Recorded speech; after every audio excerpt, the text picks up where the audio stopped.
Capítulo 2 A dupla hélice. A vida é isto. Fui cativado pelos genes no meu terceiro ano da Universidade de Chicago. Até então, eu pretendera ser um naturalista e ansiava por uma carreira bem distante da agitação urbana do South Side de Chicago, onde crescera. A mudança em minhas intenções não foi inspirada por nenhum professor inesquecível, mas por um pequeno livro publicado em 1944, O que é a Vida?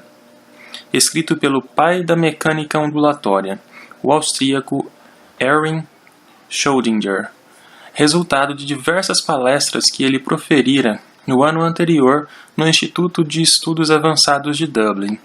O fato de esse grande físico ter se disposto a escrever sobre biologia caiu nas minhas graças. Naquela época, como a maioria das pessoas, eu achava que química e física eram as ciências reais e que os físicos teóricos eram os maiorias da ciência.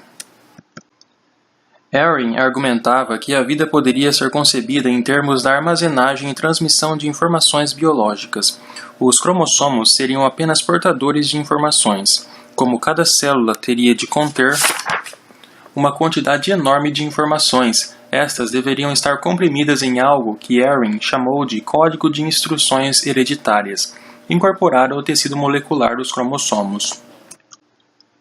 Portanto, se quiséssemos entender a vida, teríamos de identificar essas moléculas e decifrar seu código. Ele chegou até a especular que compreender o que é a vida, e para isso seria preciso descobrir o gene, poderia nos levar para além das leis da física tal como a compreendíamos. O livro de Erwin foi extraordinariamente influente. Muitos daqueles que se tornariam protagonistas importantes do primeiro ato da grande peça dramática da biologia molecular, inclusive Francis Crick, ele próprio, um ex-físico, tinham, como eu, lido O que é a Vida e ficado impressionados. Erwin me entusiasmou porque eu também estava seduzido pela essência da vida. Uma pequena minoria de cientistas ainda acreditava que a vida depende de alguma forma vital que emana de um Deus todo-poderoso. Porém, como a maioria de meus professores, eu denegava em princípio a ideia de vitalismo. Se essa tal força vital estivesse ditando as regras no jogo da natureza, havia pouca esperança de que a vida chegasse a ser um dia compreendida pelos métodos da ciência. Por outro lado, a noção de que a vida se perpetuava graças a um livro de instruções escrito em código secreto me agradava. Que tipo de código molecular poderia ser tão elaborado a ponto de transmitir a exuberante maravilha do mundo vivo? E que tipo de mecanismo molecular seria capaz de assegurar que o código fosse copiado com absoluta exatidão cada vez que um cromossomo se duplicava? Na época em que Erwin proferiu as palestras em Dublin, a maioria dos biólogos acreditava que acabaríamos identificando as proteínas como as principais portadoras de instruções genéticas. Proteínas são cadeias moleculares formadas de 20 componentes básicos diferentes, os aminoácidos. Como as permutações na ordem dos aminoácidos ao longo da cadeia são quase infinitas, as proteínas poderiam, em princípio, facilmente codificar as informações que sustentam a extraordinária diversidade da vida. O DNA não era considerado um candidato sério a portador das instruções em código, embora estivesse localizado exclusivamente nos cromossomos, e já fosse conhecido há cerca de 75 anos. Em 1869, Friedrich Mischer, um bioquímico suíço que trabalhava na Alemanha, isolara, a partir de bandagens impregnadas de pus fornecidas por um hospital local, uma substância que chamara de nucleína. Como o pus é primordialmente formado por glóbulos brancos, que, ao contrário dos glóbulos vermelhos, possuem um núcleo e, portanto, cromossomos contendo DNA, Mischer se deparara com uma boa fonte de DNA. Mais tarde, quando descobriu que a nucleína só era encontrada nos cromossomos, compreendeu que sua descoberta não fora pouca coisa. Em 1893 escreveu: a hereditariedade garante de geração a geração uma continuidade de forma num nível ainda mais profundo que o da molécula química. Faz parte dos grupos atômicos estruturais. Nesse sentido, sou partidário da teoria da hereditariedade química. Não obstante, por várias décadas subsequentes, a química continuaria sem estar à altura da tarefa de analisar a enormidade e a complexidade da molécula de DNA.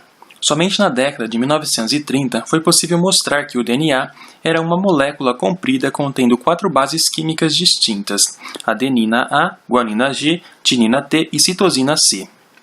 Na época das palestras de Ehring, contudo, ainda não estava claro exatamente como as subunidades da molécula, chamadas desoxinucleotídeos, se ligavam quimicamente, nem se sabia se a sequência das 4 bases diferentes das moléculas de DNA poderiam variar. Se o DNA era de fato o código de instruções mencionados por Ehring, então a molécula teria de ser capaz de existir numa variedade infinita de formas diferentes. Mas, na época, ainda se acreditava que uma só sequência simples, como o A, G, T, C, poderia se repetir um sem número de vezes ao longo de toda a extensão das cadeias de DNA. O DNA só ganhou notoriedade genética em 1944, quando o laboratório de Oswald Avery, no Instituto Rockefeller de Nova York, anunciou ser possível modificar o envoltório de superfície das bactérias causadoras de pneumonia. Esse não era o resultado que ele e seus colegas mais jovens, Colin MacLeod e Maclean McCarthy, esperavam. Havia mais de uma década, seu grupo vinha estudando uma outra observação bastante inesperada feita em 1928 por Fred Griffith, um cientista do Ministério da Saúde britânico.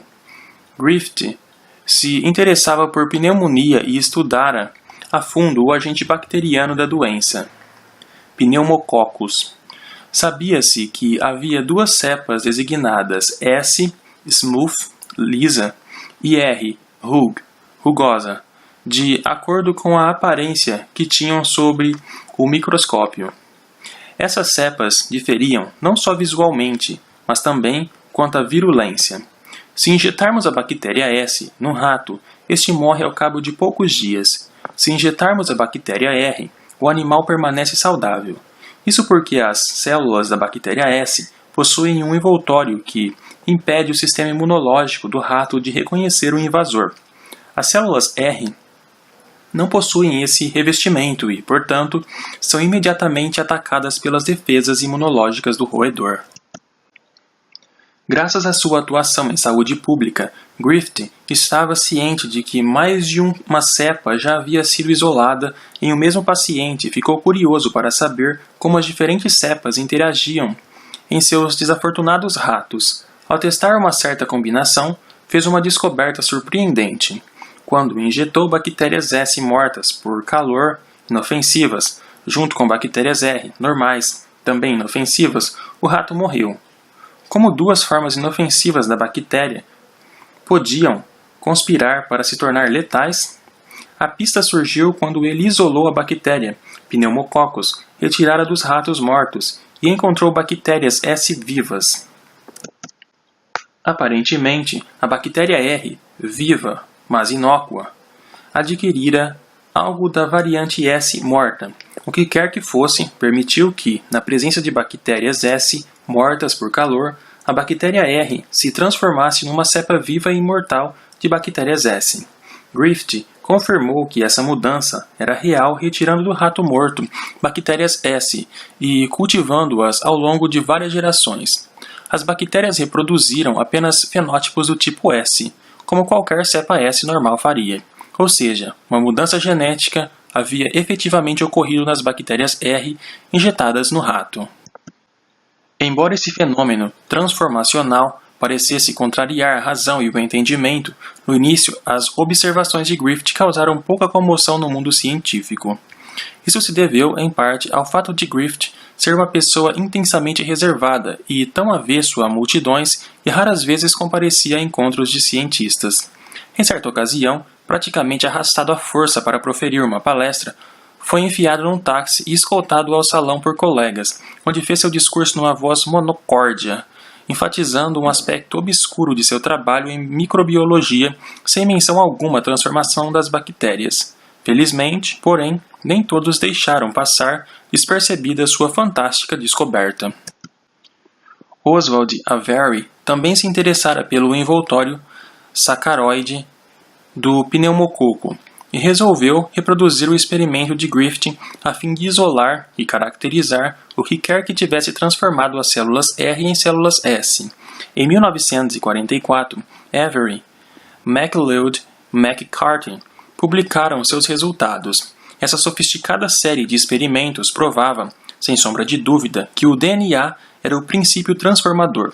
Cultivar bactérias num tubo de ensaio em vez de em ratos facilitou e muito a identificação química do fator transformador presente nas células S, mortas por exposição ao calor. Um a um, Avery e seu grupo foram destruindo metodicamente os componentes bioquímicos de células S tratadas com calor, tentando verificar se seria possível impedir a transformação. Primeiro, degradaram o envoltório sacaroide das bactérias S. A transformação continuou ocorrendo. Logo, esse revestimento não era o princípio transformador. Em seguida, usaram uma mistura de duas enzimas destruidoras de proteínas, tripsina e quimiotripsina, para degradar quase todas as proteínas nas células S. Para sua surpresa, a transformação continuou inalterada. Depois tentaram uma enzima, rinase, que decompõe o DNA, ácido ribonucleico, uma segunda classe de ácidos nucleicos semelhantes ao DNA, possivelmente envolvidos na síntese de proteínas. Mais uma vez, a transformação continuou ocorrendo. Por fim, chegaram ao DNA. Expuseram extratos da bactéria S à enzima destruidora de DNA, denase. Enfim, acertaram em cheio. A atividade indutora de S cessou por completo. O fator de transformação era o DNA. Em parte por causa das suas implicações explosivas, a monografia apresentada em 1944 por Avery, MacLeod e McCarthy foi recebida com sentimentos ambíguos. Muitos geneticistas aceitaram as conclusões. Afinal, se o DNA é encontrado em todo o cromossomo, por que não haveria de ser um material genético por excelência? Por sua vez, contudo, a maioria dos bioquímicos expressou dúvida quanto ao DNA ser uma molécula suficientemente complexa para agir como repositório de uma quantidade tão vasta de informações biológicas. Continuaram acreditando que as proteínas, o outro componente dos cromossomos, acabariam por se revelar a substância da hereditariedade. Em princípio, como os bioquímicos, e acertadamente apontaram, seria muito mais fácil codificar um vasto corpo de informações complexas usando o alfabeto de 20 letras dos aminoácidos das proteínas do que o alfabeto de 4 letras de nucleotídeos do DNA. Alfred Mirsk, um químico especialista em proteínas e colega de Avery no Instituto Rockefeller, talvez tenha sido quem rejeitou com mais acrimônia a possibilidade de o DNA ser a substância genética. A essa altura, porém, Avery já não trabalhava mais como cientista. O Instituto Rockefeller o forçara à aposentadoria compulsória aos 65 anos. Avery perdeu mais do que a oportunidade de defender seu trabalho do ataque de seus colegas. Nunca chegou a receber o Prêmio Nobel, o qual certamente merecia por identificar o DNA como princípio transformador. A comissão selecionadora do Prêmio Nobel torna públicos seus anais 50 anos depois de cada premiação, de modo que hoje sabemos que a candidatura de Avery foi barrado pelo físico-químico sueco Einar Hammarstein. Embora a reputação de Hammarstein repousasse no fato de haver reproduzido amostras de DNA de excepcional qualidade, ele acreditava que os genes eram uma classe ainda por descobrir de proteínas. Mesmo com a descoberta da dupla hélice, ele continuou insistindo que Avery só mereceria receber o prêmio depois que o mecanismo da transformação do DNA houvesse sido decifrado por inteiro. Avery faleceu em 1955. Se tivesse vivido alguns anos a mais, é quase certo que receberia o prêmio.